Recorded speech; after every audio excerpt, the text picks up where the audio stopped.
Hi friends, flavour by Shiba ಚಾನಲ್ಗೆ ಸ್ವಾಗತ. ಇವತ್ತು ನಿಜವಾಗ್ಲೂ ಒಂದು ಸ್ಪೆಷಲ್ ಮಾಡ್ತಾಯಿದ್ದೀನಿ. ಅದೇನು ಅಂತ ಹೇಳಿದ್ರೆ ಕಲ್ಲಂಗಡಿ ಹಣ್ಣು ಸಿಪ್ಪೆಲಿ ಹಲ್ವಾ ಮಾಡಿ ತೋರಿಸ್ತಾ ಇದ್ದೀನಿ. It's very easy and mouth wetting. ಅದು ಮಾಡಿ ತಿನ್ನುವಾಗ ಅಷ್ಟು ಟೇಸ್ಟಿಯಾಗಿರುತ್ತೆ. ಹೇಗೆ ಮಾಡೋದು ಅಂತ ನಮಗೆ ನೋಡೋಣ. ನನ್ನ ಚಾನಲ್ನ ಯಾರು ಇನ್ನೂ ಸಬ್ಸ್ಕ್ರೈಬ್ ಮಾಡ್ಕೊಂಡಿಲ್ಲ ಅವರು ದಯವಿಟ್ಟು ಮಾಡ್ಕೊಳ್ಳಿ. ಹಾಗೆ ಡೈಲಿ ನನ್ನ ವೀಡಿಯೋಸ್ನ ವಾಚ್ ಮಾಡ್ತಾಯಿರಿ, ಒಂದು ಲೈಕ್ ಕೂಡ ಕೊಡಿ. ನೋಡಿ, ಕಲ್ಲಂಗಡಿ ಹಣ್ಣು ಈ ಥರದ ಒಂದು ಕಲ್ಲಂಗಡಿ ಹಣ್ಣು ತೊಗೊಂಡೆ. ಅದರದ್ದು ಕಟ್ ಮಾಡಿಬಿಟ್ಟು ಕಲ್ಲಂಗಡಿ ಹಣ್ಣೆಲ್ಲ ತೆಗೊಂಬಿಡಿ, ಸಿಪ್ಪೆ ಮಾತ್ರ ಇಟ್ಕೊಳ್ಳಿ. ಹೀಗೆ ಅದರಲ್ಲೂ ಆ ರೆಡ್ಡಿಶ್ ಕಲರ್ ಬರುತ್ತೆ ನೋಡಿ, ಅದನ್ನೆಲ್ಲ ಕಟ್ ಮಾಡಿ ತೆಗೆದು ನೋಡಿ. ಹೀಗೆ ವೈಟಾಗಿ ನಮ್ಗೆ ಸಿಗಬೇಕಷ್ಟೇ. ಆ ರೆಡ್ ಕಂಪ್ಲೀಟ್ ತೆಗೆದುಬಿಡಿ, ಆಯಿತಾ. ಈ ಸಿಪ್ಪೆ ಇಟ್ಕೊಳ್ಳಿ, ಹಿಂದ್ಗಡೆ ಸಿಪ್ಪೆ ತೆಗೆದುಬಿಡ್ಬೇಡಿ, ಯಾಕಂದರೆ ಗ್ರಿಪ್ ಆಗೋಲ್ಲ ನಮಗೆ ಅದನ್ನು ಒರೆದು ತೆಗಿಲಿಕ್ಕೆ. ಅದಕ್ಕೆ ಆ ಪಿಳಿದು ಮಾತ್ರ ಒರೆದು ತಗೊಳ್ಳಿ. ನೋಡಿ, ಅದನ್ನೆಲ್ಲ ಚೆನ್ನಾಗಿ ತುರಿದು ತೆಗೆದಿರುವಂತಹ ಕಲ್ಲಂಗಡಿ ಹಣ್ಣು ಸಿಪ್ಪೆ ಅದು. ಆಮೇಲೆ ಚೆನ್ನಾಗಿ ಹಿಂಡಬೇಕು, ನೀರೇ ಇರಬಾರ್ದು, ಆ ಥರ ಚೆನ್ನಾಗಿ ಹಿಂಡಿ. ಯಾಕಂದರೆ ಕಲ್ಲಂಗಡಿ ಹಣ್ಣು ಸ್ಮೆಲ್ ಬಂದ್ಬಿಡುತ್ತೆ. ಅದಕ್ಕೆ ಚೆನ್ನಾಗಿ ಹಿಂಡಿಬಿಟ್ಟು ಅದನ್ನು ಒಂದು ಬೌಲಲ್ಲಿ ಇಟ್ಕೊಳ್ಳಿ, ಆಯಿತಾ.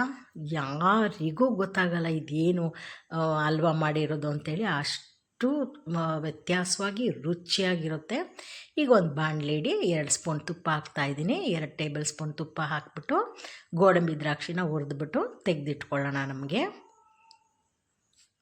ತುಂಬ ಚೆನ್ನಾಗಿರುತ್ತೆ. ಯಾರಾದರೂ ಬರುವಾಗ ಮಾಡಿಕೊಡಿ, ಅವ್ರಿಗೆ ಗೊತ್ತೇ ಆಗಲ್ಲ ಇದೇನು ಅಲ್ವಾ ಅಂಥೇಳಿ. ನಾನು ಆಲ್ರೆಡಿ ಕುಂಬಳಕಾಯಿದು ಬೂದು ಕುಂಬಳ ಮತ್ತು ಸೋರೆಕಾಯಿ ಹಲ್ವಾ ಅದೆಲ್ಲ ಮಾಡಿ ತೋರಿಸಿದ್ದೀನಿ, ವೀಡಿಯೋಸ್ ಹಾಕಿದ್ದೀನಿ. ಇದು ಒಂದು ಸ್ಪೆಷಲ್ ವೀಡಿಯೋನೇ ಇದು. ಗೋಡಂಬಿ ದ್ರಾಕ್ಷಿ ಎಲ್ಲ ಹುರಿದು ತೆಗೆದ್ಬಿಟ್ಟು ಈಗ ಅದೇ ತುಪ್ಪದಲ್ಲಿ ನಾವು ತುರಿದಿಟ್ಟಂಥ ಕಲ್ಲಂಗಡಿ ಹಣ್ಣು ಸಿಪ್ಪೆಯನ್ನು ಹಾಕ್ತಾಯಿದ್ದೀನಿ. ಹಾಕ್ಬಿಟ್ಟು ಅದನ್ನು ಒಂದು 2 ಮಿನಿಟ್ಸು ತುಪ್ಪದಲ್ಲಿ ಆಚೆ ಈಚೆ ಫ್ರೈ ಮಾಡ್ಕೊಳ್ಳಿ. ಸ್ವಲ್ಪ ನೀರಿನ ಅಂಶ ಎಲ್ಲ ಹೋಗುತ್ತೆ. ಆ ತೇವಾಂಶ ಎಲ್ಲ ಕಡಿಮೆ ಆದಾಗ ಒಂದು 1/4 ಲೋಟ ಹಾಲು ಹಾಕ್ಕೊಳ್ಳಿ. ನೀರಲ್ಲೂ ಬೇಯಿಸ್ಬೋದು, ಬಟ್ ಹಾಲು ಹಾಕುವಾಗ ರುಚಿ ಇನ್ನೂ ಚೆನ್ನಾಗಿ ಅನಿಸುತ್ತೆ. ಒಂದು ಅರ್ಧ ಲೋಟ, 1/4 ಲೋಟ ನಿಮ್ಮ ಗ್ಲಾಸ್ ಹೇಗೆ, ಒಟ್ಟಾರೆ ಅದು ಫುಲ್ ನೆನೆದಂಗೆ ಹಾಕಬೇಕು. ಅಷ್ಟರಲ್ಲಿ ಹಾಕ್ಬಿಟ್ಟು ಒಂದು 2 ನಿಮಿಷ ಬೇಯಿಸಿ. ನೋಡಿ, ಆಲ್ರೆಡಿ ಬೆಂದಿದೆ, ಹಾಲೆಲ್ಲ ಬೆಂದಿದೆ. ಈಗ ನಾವು ಪಾತ್ರೆ ಜರಸ್ಕೋಗಿ ನೋಡಿ, ಹಾಲಿಲ್ಲ, ಅದು ಕಂಪ್ಲೀಟು ಬೆಂದಿದೆ. ಅದಾದಮೇಲೆ 2 ಟೇಬಲ್ ಸ್ಪೂನು ಸಕ್ಕರೆ ಹಾಕ್ತಾಯಿದ್ದೀನಿ. ಯಾಕಂದರೆ ಒಂದು ಚಿಕ್ಕ ಬೌಲಲ್ಲಷ್ಟೇ ನಾನು ತುರಿದು ತೆಗೆದಿರೋದು ಕಲ್ಲಂಗಡಿ ಹಣ್ಣು ಸಿಪ್ಪೆನ.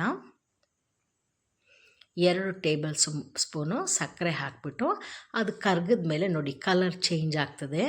ಸಕ್ಕರೆ ಮತ್ತು ಕಲ್ಲಂಗಡಿ ಹಣ್ಣು ಸಿಪ್ಪೆ 2 ಸೇರುವಾಗ ಅದ್ರ ಕಲರ್ ಚೇಂಜ್ ಆಗುತ್ತೆ.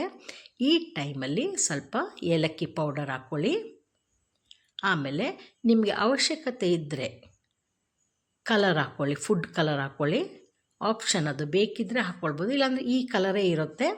ಒಂದು ಲೈಟ್ ಗ್ರೀನ್ ಕಲರ್ ಅನಿಸುತ್ತೆ ಅಷ್ಟೇ. ನಾನೊಂಚೂರು ಯೆಲ್ಲೋ ಕಲರ್ ಹಾಕಿದೆ.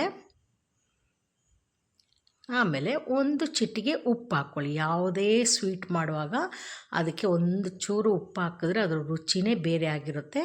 ಇದರ ಜೊತೆಗೆ ಒಂದು 4 ಡ್ರಾಪು ಲೆಮನ್ ಜ್ಯೂಸ್ ಹಾಕ್ತಾಯಿದ್ದೀನಿ. ಸ್ವಲ್ಪನೇ ಮಾಡಿದ್ದೀನಲ್ಲ, ಅದಕ್ಕೆ ಸಾಕು ಅಷ್ಟೇ. ಆ ಲೆಮನ್ ಜ್ಯೂಸನ್ನ ಹಾಕ್ಬಿಟ್ಟು, ನಿಂಬೆ ರಸ ಅದು ಹಾಕ್ಬಿಟ್ಟು ಮತ್ತೆ ಡ್ರೈ ಆಗ್ತಿದೆ. ನೋಡಿ, ಬಾಣಲಿಲಿ ಅಂಟ್ಕೊಳ್ಬಾರ್ದು, ಆಚೆ ಈಚೆ ಹೋಗ್ತಾ ಇರಬೇಕು. ನಾವು ಸ್ಪೂನಲ್ಲಿ ತೆಗೆದ್ರೆ ಅದು ಕಂಪ್ಲೀಟ್ ಸ್ಪೂನ್ ಜೊತೆಗೇ ಬರ್ತಾ ಇರುತ್ತೆ, ಅದು ಅದರದ್ದು ಅಳತೆ. ಎಲ್ಲ ಹಲ್ವಗಳಿಗೂ ಅಷ್ಟೇ, ಪಾತ್ರೆಯಲ್ಲಿ ಒಂಚೂರು ತಾಗಬಾರ್ದು. ಆ ತುಪ್ಪ ಸಮೇತ ಆಚೆ ಈಚೆ ಓಡಾಡ್ದಂಗೆ ಅನಿಸುತ್ತೆ ನಮಗೆ. ಹಿಂಗಾಗೋ ಟೈಮಲ್ಲಿ ಸ್ಟವ್ನ ಆಫ್ ಮಾಡ್ಕೊಳ್ಳಿ. ಬೇಗ ಆಗುತ್ತೆ, 10 ಮಿನಿಟ್ಸಲ್ಲಾಗುತ್ತೆ. ಈಗ ಒಂದು ಬೌಲಲ್ಲಿ ಸರ್ವ್ ಮಾಡಿಕೊಂಡು ತಿನ್ನಿ.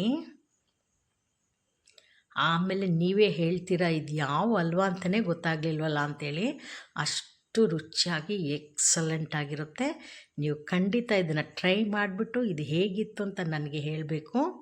ನೆಕ್ಸ್ಟ್ ವಿಡಿಯೋದಲ್ಲಿ ನಮಗೆ ಮೀಟ್ ಮಾಡೋಣ.